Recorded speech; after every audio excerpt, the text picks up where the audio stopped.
Sejam todos bem-vindos à disciplina Gestão da Inovação e Desenvolvimento de Produtos. Eu sou o professor Arthur, responsável pela disciplina, e a gente vai discutir, nessa aula do primeiro módulo, algumas questões sobre identificação de oportunidades, alguns aspectos que são importantes quando a gente está analisando uma determinada oportunidade, e também algumas questões vinculadas à ferramenta no desenvolvimento dessas atividades. No módulo 1, o que nós temos? Nós vamos trabalhar projetos, ferramentas e análise de negócio. Lembrando que essa disciplina ela é dividida em dois módulos. Nessa primeira parte, a gente trata desses projetos e ferramentas e da análise de negócio. E na segunda parte, a gente fala um pouco sobre questões de planejamento vinculado ao plano de negócios e algumas análises de segmentação de mercado e produtos e inovações. O que eu trago para vocês, então, no primeiro slide?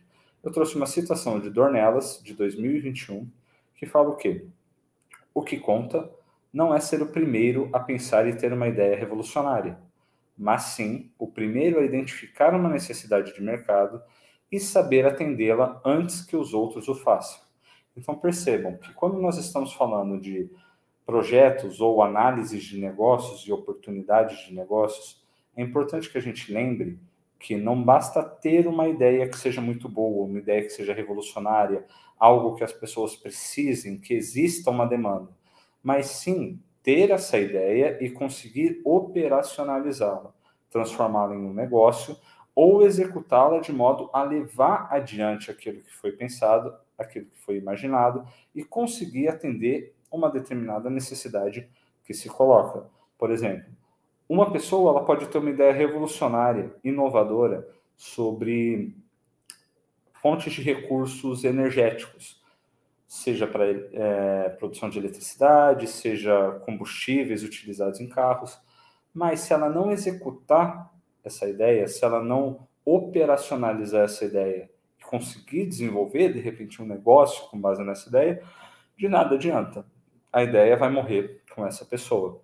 Então, é importante não só ter a ideia, mas ser o primeiro a identificar as necessidades do mercado e conseguir fazer com que essa ideia atenda uma necessidade que é colocada. A partir daí, da execução dessa ideia, uma pessoa pode passar a desenvolver um negócio, ter lucros e gerar riquezas, além de suprir as necessidades que são colocadas em determinado mercado ou para uma determinada sociedade. É importante a gente entender também a questão do time, como eu coloquei para vocês no slide posterior. Um dos principais aspectos a serem analisados frente a uma nova ideia é o seu time. O que é o time? Timing é um termo em inglês que tem a ver com o momento, o tempo em que aquilo foi colocado, principalmente no que se refere à tecnologia, por conta da velocidade das mudanças. Não basta eu simplesmente ter uma ideia. Dependendo do momento em que a sociedade se encontra, do momento em que as pessoas, o público-alvo se encontra, pode ser o momento adequado ou não para o surgimento de uma nova ideia. As necessidades que são colocadas em períodos diferentes são distintas. Por exemplo, se nós voltarmos 50, 60, 70 anos no tempo, as necessidades principais existentes eram diferentes das necessidades que nós temos hoje. Hoje em dia, por exemplo, uma necessidade que se coloca é a disponibilidade de redes que sejam adequadas, transação de dados, segurança digital, que é uma necessidade que não existia, por exemplo, nos anos 50, nos anos 60, pelo menos não com a força que nós temos hoje em dia. Os problemas, eles vão sendo solucionados pelas pessoas, pelos mercados, e novos problemas passam a surgir a partir das mudanças que são feitas ao longo do tempo. Então, quando nós estamos pensando nas necessidades existentes ao longo do tempo, a gente precisa pensar na questão do timing, do momento, não só as necessidades que existem, mas também em ser o primeiro a solucionar essas necessidades ou essas questões. Vamos supor, a gente está falando de tipos diferentes de necessidades ao longo do tempo. Se você surge uma ideia, por exemplo, que permite dobrar a capacidade de armazenamento dos celulares sem necessariamente aumentar o custo dele, pode ser uma ideia inovadora, uma ideia que soluciona um problema que nós temos atualmente. Mas, em 1950, essa ideia talvez não encontrasse uma aceitação, porque não era um problema existente na época. Fora isso, também tem a questão de ser o primeiro. Como assim?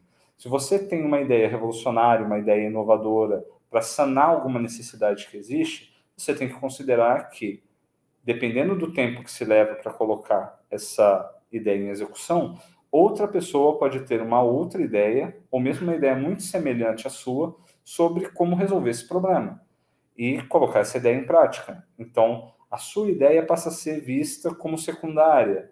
Talvez a ideia do colega, do concorrente, seja até melhor em questão de eficiência e eficácia. Então, é importante ser o primeiro a apresentar uma solução, porque senão você perde espaço no mercado, você perde esse destaque vinculado à capacidade de solucionar algo que ninguém havia solucionado. Quando nós estamos falando sobre identificação de oportunidades ou análise de oportunidades, alguns aspectos essenciais são importantes de serem analisados. Esses aspectos são traduzidos em algumas questões, ou seja, são questionamentos que nós precisamos fazer para verificar se aquela oportunidade que é colocada, de fato é algo que merece uma atenção e pode se transformar, de repente, em um negócio interessante. Primeiro, a qual mercado ela atende? Existem diversos mercados que uma ideia, um produto, um serviço pode atender. Qual é o mercado que essa ideia ela vai atender? Qual é o mercado que essa oportunidade ela vai atender? Segundo, qual o retorno econômico que ela vai proporcionar? É um retorno baixo, é um retorno alto? É interessante para várias pessoas ou não? Gera algum retorno? Qual que é o objetivo da pessoa que teve a ideia? Ter algum retorno econômico e financeiro ou não? Quais são as vantagens competitivas que ela trará ao negócio? Quando a gente está falando de vantagem competitiva, nós estamos analisando frente aos concorrentes. Essa ideia, essa oportunidade que é apresentada, ela vai trazer algum benefício em relação aos concorrentes? Vai trazer algo de novo que os concorrentes não tinham executado, não tinham desenvolvido? Vai diferenciar a empresa de alguma forma? Lembrando que quando a gente está falando da identificação de oportunidades, elas podem acontecer no ambiente interno da organização, não necessariamente no ambiente externo. Qual equipe que transformará essa oportunidade em negócio? É uma equipe grande? É uma equipe pequena? Vai fazer com que essa oportunidade se transforme em um negócio importante, lucrativo, que tenha algum retorno econômico? Quem são as pessoas? Vai ser feito sozinho? Vai ser feito em grupo? Até que ponto o empreendedor está comprometido com o negócio? Até que ponto quem teve a ideia, quem buscou essa inovação, quem conseguiu identificar uma necessidade de mercado e vai tentar atender essa necessidade, que ponto essa pessoa está comprometida com o negócio? É importante que o empreendedor se comprometa com o desenvolvimento do negócio, até mesmo para que a equipe veja alguma segurança no desenvolvimento ou na busca por essa oportunidade. Quando nós estamos falando de análise de oportunidade, construção de negócio, muitas vezes nós estamos falando de assumir determinado risco. E assumir esse risco, individualmente ou em grupo, vai depender muito do quanto as pessoas estão comprometidas com esse negócio ou com a busca por essa oportunidade. Eu coloquei para vocês no slide posterior critérios para avaliação das oportunidades e critério para avaliação do potencial dessa oportunidade. Então, quando nós estamos falando do primeiro item, o que é importante a gente avaliar? Quais são os critérios que a gente usa para avaliar? O mercado, a que mercado se refere essa oportunidade, como que esse mercado se encontra, se é um mercado agressivo, se tem muitos concorrentes, se não. A análise econômica do momento, nós passamos por momentos cíclicos na economia, então a economia ela pode não estar fortalecida, não estar aquecida, dependendo do tipo de produto ou serviço que você vai oferecer, talvez não seja o timing adequado, as pessoas não tenham dinheiro sobrando para utilizar esse produto, ou talvez sim, o momento econômico peça alguma coisa diferente nesse sentido.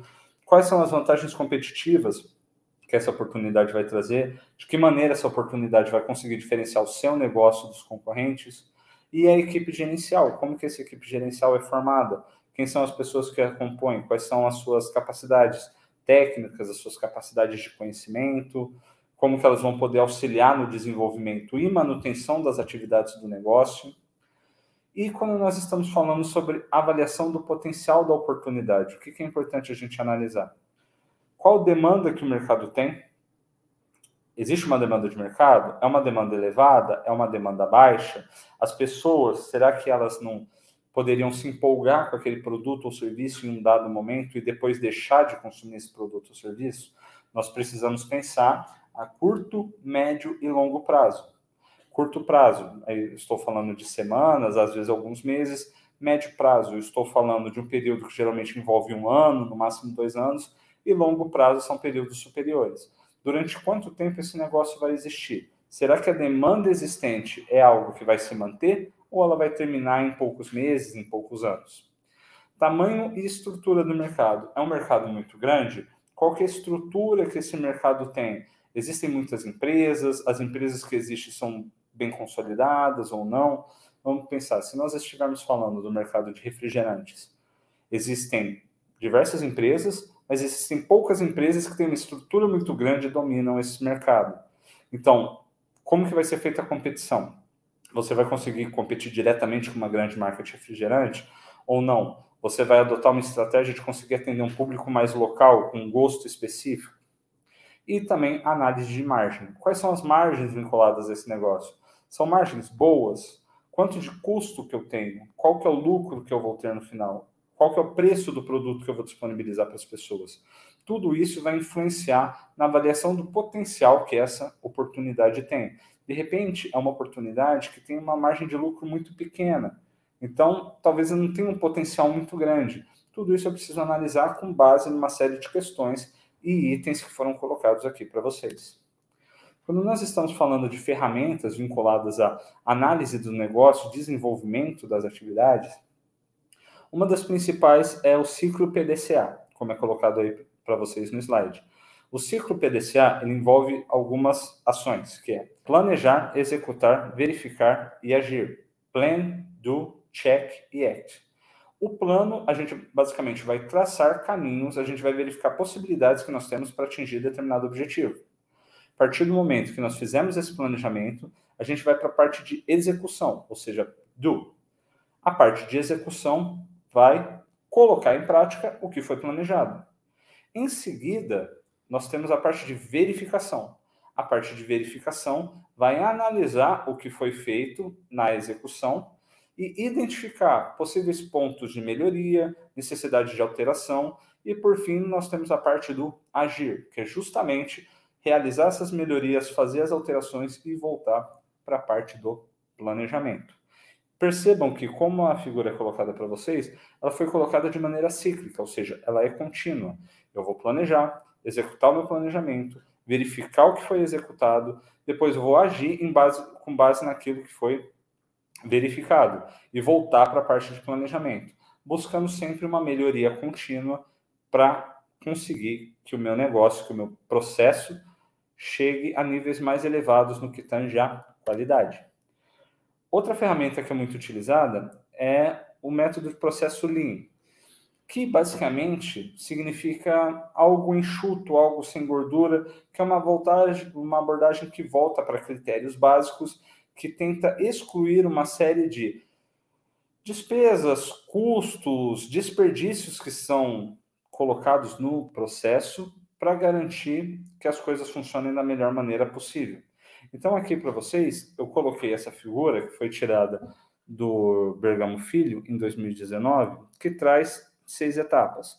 A primeira é definir o valor do ponto de vista do cliente. Esse tipo de processo vai trabalhar não só a busca pela melhoria na qualidade e processos, como também a criação de valor para o cliente.